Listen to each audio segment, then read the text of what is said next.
claramente que sé muy poco sobre Manolo Lima, pero también lo que sé es que es mucho lo que lo tengo en mí.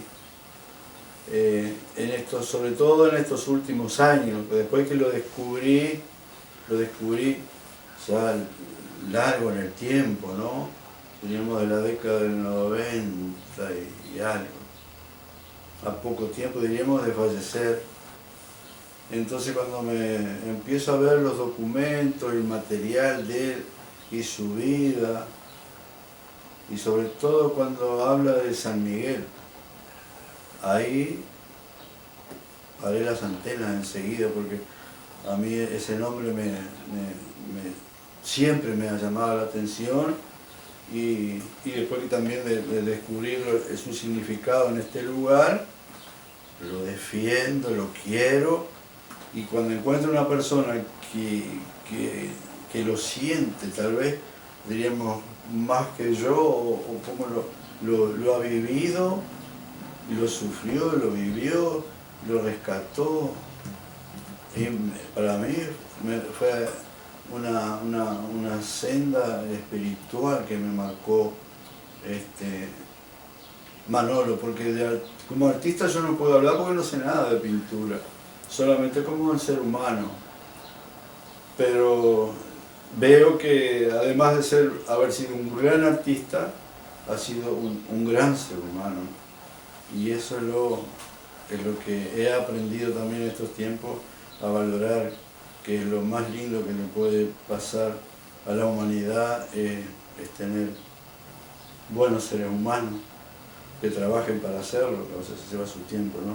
Entonces, he escuchado cantidad de reportajes de Manolo y siempre recordando al San Miguel, y todas las historias de dónde vivió, los momentos, cómo los pasó con su abuela, en su casa, después el traslado para la ciudad de Rocha, que no me acuerdo si ahí es una historia, una anécdota que él cuenta cuando le rompe las plantas a la madre sin quererlo, y aquello fue una catástrofe para él, no tenía cómo reponerlas y las pinta, creo que es así, y le lleva una pintura de las rosas que había estragado, maravilloso ese gesto. Y después me voy acercando poco, pero al modo de vida, su origen familiar, lo que pasaba a su madre, los trabajos de su madre, su padre, ladrillero, con ese esfuerzo que significa trabajar en la tierra y en las condiciones. Después el viaje a Montevideo, que creo que lo hace con un hermano. Son los dos primeros son que arrancan para Montevideo. Después lo que hacen cuando vive allá, en la parte estudiantil, se integra al movimiento estudiantil, lo que hace, cómo lleva eso de sentido, cómo va llevando, arrastrando su vida desde esos lugares hasta, mientras va transitando, va cargando eso, como él lo define, los fantasmas de San Miguel en una anécdota, en una noche de lluvia, donde la abuela prendía todas las velitas, ¿no? Entonces llega a Montevideo y viene a Maldonado, y siempre con ese camino, con ese hilo del San Miguel. Digo, eso es lo que es como, no sé cómo definirlo, pero es como una veta, un río de Manolo, con su vida, que siento que se va entrando en mí con fuerza, cada vez con más fuerza.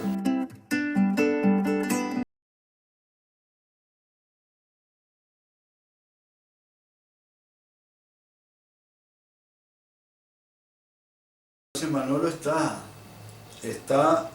y eso que digo últimamente, que me siento en deuda de no siquiera conocer los lugares donde vivió, porque él habla de la higuera donde nació, y pasaba un tiempo en la higuera, un tiempo en la casa de la abuela en San Miguel. Y yo la casa de la abuela en San Miguel me la imagino, pero y voy y digo, aquí tiene que haber vivido la abuela Fortunata, pero no sé si realmente fue allí, porque no he podido encontrar ningún rastro hasta ahora que me lo confirme. El tema, el cuento que él hace sobre la montaña, la piedra, cuando él viene ya grande, hombre mayor, a visitar la montaña, que así la veía cuando niño, cuando hacía sus barquitos de papel y los ponía en el agua, en esos hoyos que se forman en las cavidades de la piedra, ¿verdad? Y él se entretenía en aquello. Y yo sé dónde está la piedra, sí, sé dónde está la piedra. Digo, y él no podría vivir muy lejos de acá, porque era un niño. Los niños son muy andariegos, ¿no? Pero yo lo veo muy familiero, me lo imagino familiero con la abuela, porque yo también fui nietero con la abuela. Hay una abuela que yo la adoro así, por los cuentos, por todo lo que significó, que uno en definitiva no es uno, es todo eso. Es Manolo, es la abuela, es el tío, es el padre, es el hijo, es todo eso que uno se nutre, ¿no? Entonces, en eso estoy en deuda, en la parte geográfica con Manolo, y digo, y él se lo merece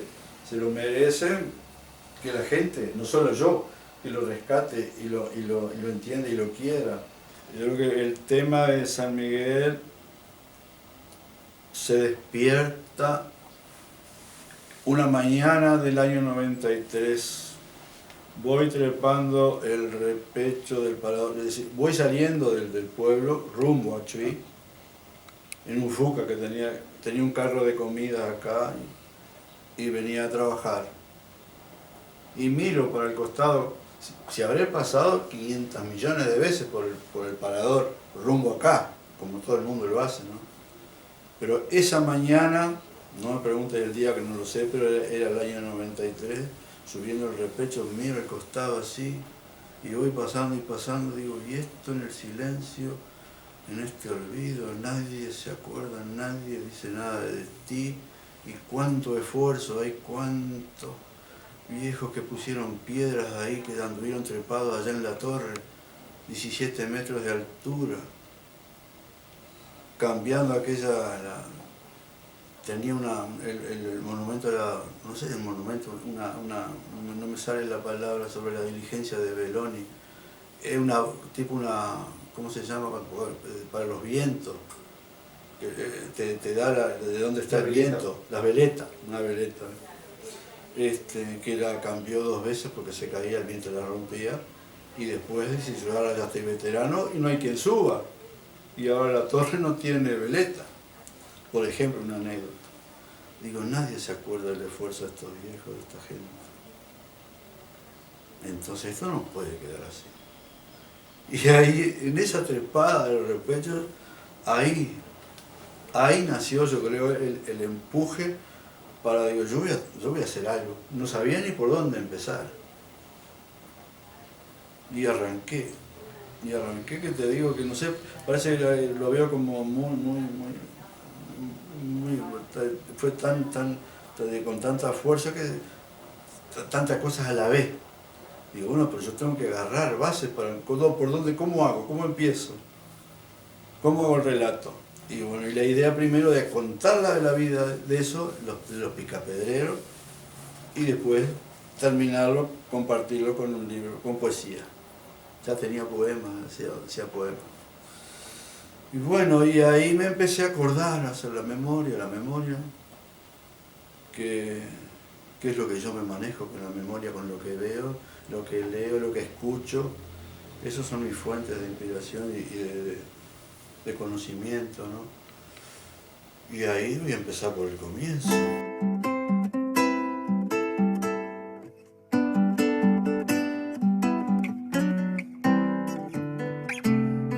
Acá dice, tuve la dicha de conocer parte de la vida del pintor gracias a su mujer Hortensia Rivero, Mariquita para los conocidos.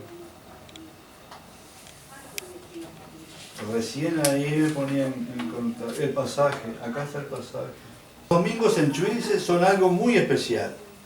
Máxime cuando a uno le toca trabajar de las 6 de la mañana a las 14 horas en la agencia de una empresa de transporte. En este caso era Honda. A simple vista cualquiera diría que es uno de los peores castigos que eso suceda más. No es así.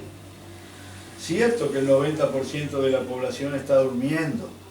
El exceso de alcohol de la noche anterior o el desgaste natural del trabajo a lo largo de la semana en la frontera. Cierto que uno quema más tabaco del que recomiendan los médicos y los propios pulmones.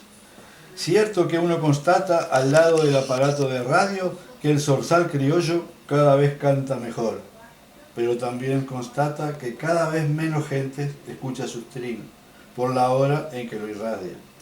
Cierto que a las 7:30 está cambiando la yerba y aprontando otro amargo. Cierto que le complica cuando suena el teléfono y le avisan que allá por el kilómetro 300 y pico rompió el coche que venía y uno no dispone de otro para mandar el auxilio. Cierto que le incomoda cuando se preparó a esperar el sol, que sale reventando del mar, al bando de gorriones que posa en las baldosas, más llenas que nunca de alimento, y aparece el primer bagallero y le pregunta si no sabe la guardia que está ahora. Cierto que los supermercados están cerrados, pero los vaquianos pasaron la mitad del sábado y el domingo que es tranquilo el doble. Cierto que lo gana la impaciencia esperando que lleguen los diarios. Después, mientras el canillita acomoda, renegando el gordo de los clasificados, el femenino, etc., a uno le da tiempo para rabonear primero el fútbol. El diario se lee por atrás, después la primera página. Cierto que uno ve gente que se levanta temprano y sale a termo y mate buscando desesperada a alguien para darle los buenos días y comentarle qué pasará con el tiempo, que cuándo nos arreglarán las calles, que las cajas y las bolsas de nylon y la mugre que dejan en la plaza es una vergüenza. Cierto que uno vende boletos, pocos pero vende, de los cortos que hay que hacerlos a lapicera, en una libreta, Ojos de Agua, La Coronilla, San Miguel, San Luis. Gente que aprovecha el fin de semana para visitar a algún pariente o llevar un ramo de flores al cementerio. Es cierto, todo eso es cierto, más a veces hay sorpresas. Me vende un pasaje a San Miguel para el turno de las 10. No era turista, no tenía mochila, no era alto ni rubio, ni decía ok. Era bajo, rasgos de mulato y no llevaba consigo equipaje alguno. Me llamó la atención que me solicitara un pasaje a San Miguel. Eso lo hacen los turistas. La gente de la villa pide 1 a 18. De más está decir que la curiosidad no es exclusividad del sexo opuesto. Por eso alerté. Para regresar tiene a las 13 y después no hay más servicios. Me miró suavemente y contestó: sobra tiempo, solo voy a ver la montaña. Alarmado grité, pues ya iba ascendiendo al coche, que el camino al Cerro Picudo estaba intransitable, que a pie llevaría 2 horas para ir y 2 más para volver, que no llegaría, que estaba equivocado. Antes de que el guarda cerrara la puerta, le dio tiempo para contestar: solo voy a ver la montaña. Me contó la historia mucho tiempo después. Cuando niño me asustaba aquella piedra inmensa, aquella montaña. Era muy difícil treparla. Las rodillas y el miedo sufrían más que yo. Volví para verla aquella vez con tantos años, con otra perspectiva, con puntos de fuga, planos horizontales y verticales, lápices, pinceles, yo qué sé. Y era tan chiquita. Así conocí a Manuela Lima un domingo de agencia del Chuy.